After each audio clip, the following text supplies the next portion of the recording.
Northern Outdoors. Today on Northern Outdoors. Hi, my name's Dan. This is my buddy Brandon, and what I'm holding here is called the Skinzit. Basically, I came across this product with my buddy Brandon here down at the Duluth Fishing Show. We were kind of interested in this after seeing how quickly it could skin fish, and we talked to the owner, Perry Parks. And after talking to him for a while, we decided we'd give it a shot. So we told him we'd, be going out the next day and putting some slabs on the ice. So we're going to give it a shot here, and you're going to see with us firsthand exactly how well it works. Alright, so now we're going to run through you step by step on exactly what you got to do in order to use the Skinzit properly. The first thing you got to do is you got to cut the fillet off the fish. And it's up to you. You can either take the rib bones out before you get the fillet off, or you can just keep the rib bones on, because the Skinzit will take the rib bones out for you. So Brandon here, he's working with a dull knife, so he's having some trouble, but basically he's just working around the main parts, getting down to the rib bones, and then making it a little easier for himself just to cut through those rib bones as easily as possible with the dull knife. So as you can see, he's working it right off there towards the tail, and once he gets that fillet cut down towards the tail, he'll just cut right through and you got your fillet there. Now you can see the rib bones are in there and everything.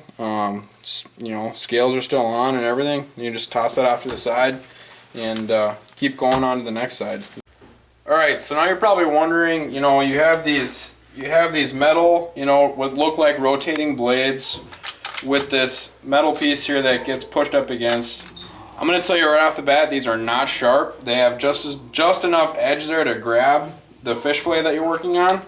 I've tried getting my finger pinched in there, and you really got to push hard to get it pinched. And even then, you shouldn't be pushing your finger in there that hard anyway. So getting your fingers pinched in here while the guard's up is something you don't have to worry about. They have built in the safety feature where you have to have the trigger here pulled along with that one for it to work. If you don't have this pulled, it won't turn. So now we're going to show you here exactly how you go about cleaning a fillet. The first thing Brandon's going to do here is he's going to square up the ribs at an angle with the rotating blades there. So he's going to try and catch the first rib bone there, right up. It starts grabbing them, and it'll just roll them right out. Just like that. Now you got all your rib bones.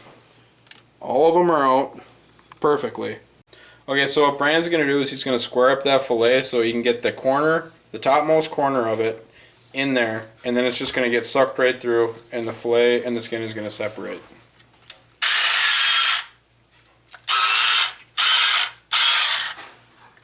And you see right there, fillet came out just like that, and then you got your skin.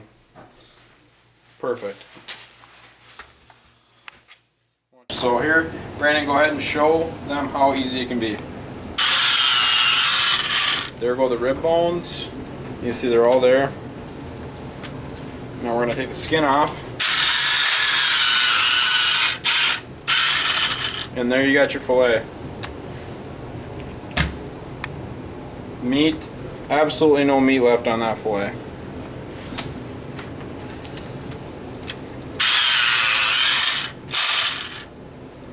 There goes the ribs.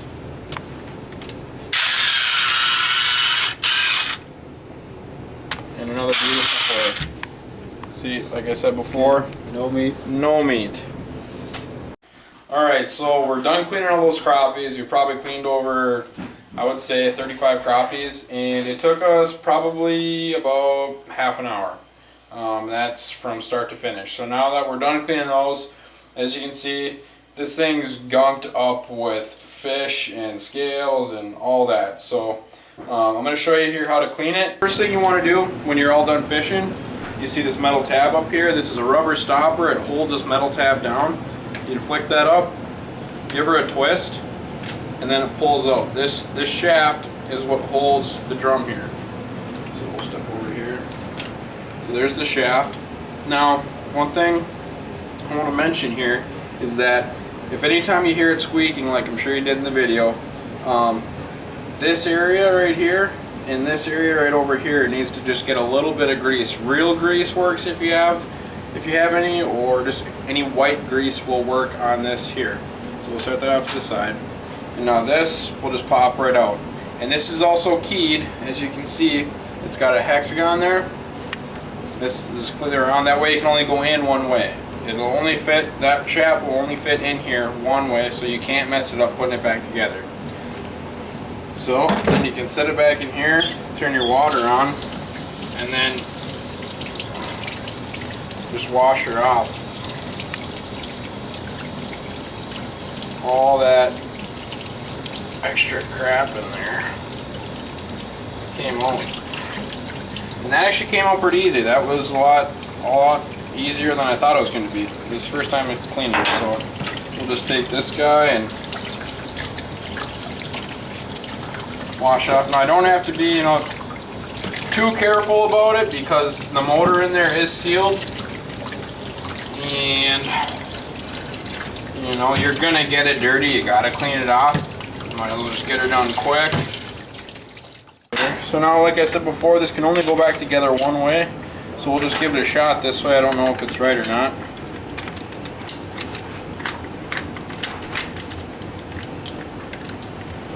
Put it in. Oh, there we go. So that was the right way. First time I got it there. There we go. And now it's back together. Simple as that. Seems pretty easy to me. I know it worked awesome. Like I say, we got about 35 to 40 crappies. I wasn't 100% positive on the number. We got those fish cleaned in about half an hour. So I would say this is well worth the money. I'm pretty impressed with it. I was a little skeptical at first, but my skepticism has been brushed away.